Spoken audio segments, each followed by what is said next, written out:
ये राम मंदिर पे गोला फेंकवा सकते हैं, ये किसी बीजेपी के बड़े नेता का कत्ल करा सकते हैं। हरियाणा में 47 के बाद कोई दंगे नहीं हुए थे, अब ये हुआ। 7-8 शहरों में, बड़े शहरों ये दंगे हुए हैं और ये होंगे, देश में बड़े पैमाने पे होंगे। तो मैं आपके माध्यम से देश की जनता को, लोगों को सावधान करना चाहता हूँ। पुलवामा बोलने के बाद सम्मानित गृह मंत्री अमित शाह साहब ने कहा कि जब ये गवर्नर थे तब क्यों नहीं बोले थे। तो मैं उनकी याददाश्त खुरचना चाहता हूं कि मैं पुलवामा होने के 2 घंटे के अंदर अंदर मैंने 2 चैनल्स को इंटरव्यू दे दिया था और ये कह दिया था कि इसमें हमारी भी गलती रही है, हमारी नाकामयाबी रही है, जिसकी वजह से ये हुआ है। और जब प्रधानमंत्री जी का फोन मुझे आया, चूंकि वो अनएक्सेसिबल थे, वो नेशनल फॉरवर्ड पार्क में थे और उनके पास ये बहाना था कि वहाँ फ़ोन अलाउड नहीं है, तो उनका फ़ोन आया मुझे। ये घटना हुई है 3, साढ़े 3 बजे, 5 बजे उनका फ़ोन आया और उन्होंने पूछा क्या हुआ। तो मैंने बताया कि साहब इस तरह से हमारे इतने जवान शहीद हो गए और ये हमारी गलती की वजह से हुआ, हमारी लापरवाही की वजह से हुआ।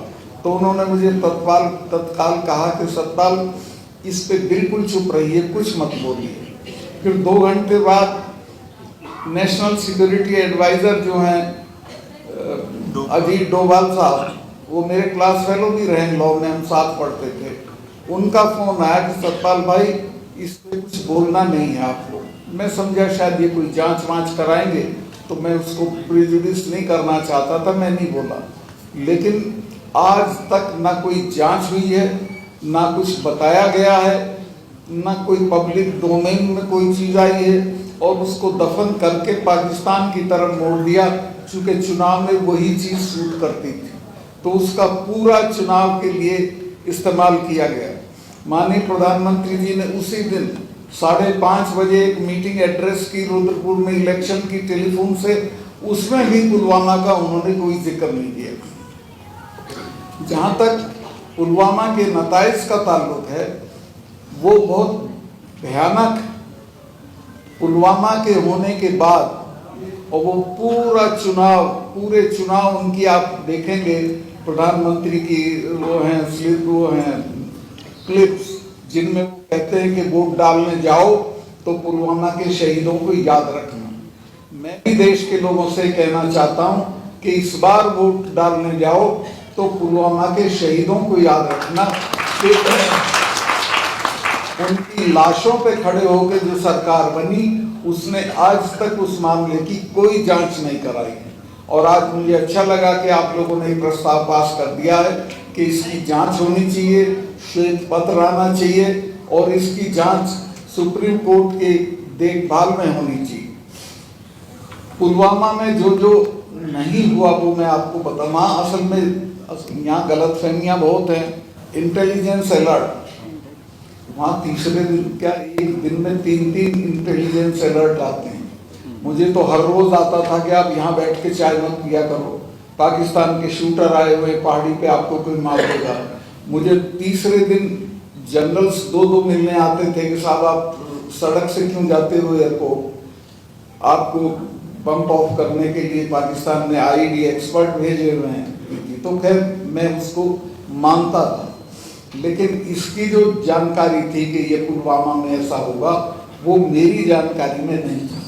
अगर ये लोग जो सीआरपीएफ के लोग हैं मुझे लूप में लेते, तो मैं इनको 2 दिन में हवाई जहाज का इंतजाम कर देता। इनकी एप्लीकेशन 4 महीने तक पड़ी रही होम मिनिस्ट्री में कि साहब हमको इतना बड़ा कॉन्वॉय है, वो नहीं जा सकता, अदरवाइज उसके लिए 5 जहाज चाहिए। बहुत आसान चीज़ थी। मैं तो वहाँ कभी लड़के इम्तिहान के दौरान फंस जाते थे जम्मू के श्रीनगर में या श्रीनगर के जम्मू में, तो उनका एयरलिफ्टिंग करा देता था। अगर वो मेरे से कहते मैं इमीडिएटली करा देता, लेकिन उन्होंने होम मिनिस्ट्री से कहा और होम मिनिस्ट्री ने उनको 5 जहाज नहीं दिए। ये जांच करने की चीज़ है और इसमें रिस्पॉन्सिबिलिटी फिक्स होनी चाहिए कि कौन जिम्मेवार है। इसमें ये भी एक गलती हुई। मैं गया था उस जगह जहाँ विस्फोट हुआ था, उस एरिया में 10 किलोमीटर की दूरी पे दोनों तरफ 8-10 लिंक रोड मिलती हैं मेन हाईवे में, एक भी नेट नहीं थी, कहीं भी कोई जिप्सी नहीं खड़ी थी ट्रैफिक को रोकने के लिए कि भाई हमारा कॉन्वॉय जा रहा, आप इसमें मत आइए। जबकि मैं हमारी जो फोर्सेज आती थी तो मैं एश्योर करता था कि उस दिन कोई सिविल ट्रैफिक हाईवे पे नहीं जाएगा, और उसका नतीजा ये था कि सेफली चले जाते थे। उस दिन कोई मैनिंग नहीं थी, कोई उसका क्या बोलेंगे सैनिटाइजेशन नहीं था सड़क का, और वो गाड़ी आई और बेफिक्री के साथ जाके उसने टक्कर मारी और शहादत हो गई हमारे जवानों की। और अब तक उसमें किसी भी आदमी को जिम्मेवार नहीं ठहराया गया, क्योंकि इतनी लैप्सेस हैं उसमें कि बहुत सारे लोगों के सर रोल होंगे, लेकिन अभी तक कुछ नहीं किया गया। मैं उनको माननीय गृह मंत्री जी को ये कहना चाहता हूं कि उस वक्त के मेरे 2 बयान देख लें जो मैंने उसी वक्त पुलवामा होने के 2 घंटे के अंदर अंदर 2 इंटरव्यूज मैंने वहां एक चैनल को 2 चैनल को दिए थे कि ये हमारी गलती से हुआ है, इसमें हम जिम्मेवार हैं, हम उनको जहाज दे देते तो ये नहीं होता। लेकिन वो उसको एक्सेप्ट करेंगे तो दिक्कत होगी, कोई ना कोई जिम्मेवार ठहरा दिया जाएगा। इस स्तर पे खिलवाड़ हुआ और अभी भी होगा, अभी पता नहीं कहाँ कहाँ क्या क्या होगा। मेरे बहुत सारे अंदेशे हैं मेरी, और ऐसे ही नहीं है, मेरी जानकारी है कि ये कुछ ना कुछ चुनाव से पहले करेंगे। जो इनकी फितरत है, जो इनकी आदत है, जो गुजरात में करते रहे, देश में करते रहे, ये राम मंदिर पे गोला फेंकवा सकते हैं, ये किसी बीजेपी के बड़े नेता का कत्ल करा सकते हैं, ये अपना भारत पाकिस्तान की मेरी डेफिनेट जानकारी है कि हमारे एनएसए दुबई क्यों जा रहे हैं बहुत जल्दी जल्दी, वहां पाकिस्तान के जनरल से बात करते हैं और मिली जुली कुश्ती करेंगे कि हम 4-5 दिन के लिए घुसेंगे फिर हम आ जाएंगे, आप रिटेलिएट मत करिएगा। तो ये भी हो सकता है पाकिस्तान वाला भी। तो इस तरह की चीजें होंगी, तो इसके लिए हमको अपनी जो जनता है उसको सावधान करना पड़ेगा। ये सांप्रदायिक तनाव वाला तो मुझे अंदाजा था पहले से। आप लोगों को मैं एक बात बता दूं, चूंकि मैं जाट एरिया से आता हूँ, वहां एक कहावत थी कि जाट का तो हिंदू क्या और मेल का मुसलमान क्या। चूंकि जाट ट्रेडिशनल सेंस में हिंदू नहीं होता, पूजा पाठ वाला नहीं होता, वो आर्य समाजी होता है, और इसी तरह मेल ट्रेडिशनल सेंस में मुसलमान नहीं होता, वो सिंपल एकदम सीधे सीधे रहता है, सपाट। उनमें दंगा हुआ है कल, जिनके बारे में ये था कि ये इनमें कोई कम्युनलिज्म नहीं है, वहां दंगा हुआ है और ये दंगा बढ़ाया गया है जानबूझ के। और ये एक ही जगह नहीं हुआ, कल में रात में 8-10 शहरों में वहां के हरियाणा के हुआ। हरियाणा में 47 के बाद कोई दंगे नहीं हुए थे, अब ये हुआ 7-8 शहरों में, बड़े शहरों ये दंगे हुए हैं और ये होंगे, देश में बड़े पैमाने पे होंगे। तो मैं आपके माध्यम से देश की जनता को, लोगों को सावधान करना चाहता हूं कि सब अप्रत्याशित चीजों के लिए तैयार रहिए और ये समझ जाइए कि ये आपको बेवकूफ बनाने के लिए चीजें की जा रही हैं, वोट के लिए की जा रही हैं। और आपसे भी मैं सहयोग की अपेक्षा करूंगा कि आप इस बात को फैलाएं और बताएं कि वोट के लिए यहाँ कुछ भी किया जा सकता है। राम मंदिर वाली भी मेरी डेफिनेट जानकारी है कि चूंकि राम मंदिर अब मुद्दा नहीं रहा, मुद्दा तब बनेगा जब उसमें बम पड़ेगा या कोई चीज होगी, वो हो सकता है। कृष्ण जन्मभूमि पे हो सकता है, क्योंकि अलकायदा की थ्रेट भी है कृष्ण जन्मभूमि के लिए और अयोध्या के लिए। तो जी हाँ, तो कुछ भी हो सकता है। आज का मैं बहुत आभारी हूँ, सारी पार्टियों के लोग आए और उन्होंने हमारे जो कंसर्न है वो साझा किए। उनसे मैं कहूँगा कि वो चूंकि जनता के बीच में है, वो जहाँ जहाँ जा रहे हैं इन सवालों को, इन मुद्दों को उठाते रहें और जोरदार तरीके से उठाते रहें, तो देश बड़ी ट्रेजेडी से बच जाएगा। आपका बहुत बहुत धन्यवाद।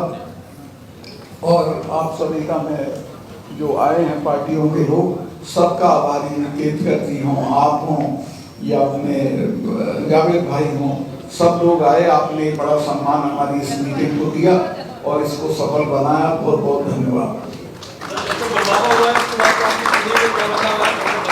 जी। बयान देने के बाद आपके जीवन में क्या बदला है सर? मेरे जीवन में ये बदलाव आया कि मेरी पूरी सिक्योरिटी विड्रॉ कर ली गई। मेरे पास ऑलमोस्ट सेट प्लस सिक्योरिटी थी, अब मेरे पास एक सिपाही है। सिक्योरिटी विड्रॉ कर ली गई। जम्मू कश्मीर का गवर्नर और जिसने 370 हटाने में मुख्य भूमिका अदा की हो, उसको मकान भी दिया जाता है दिल्ली में। वो अब मैं किराए के मकान में रह रहा हूँ और एक सिपाही है, सिर्फ एक।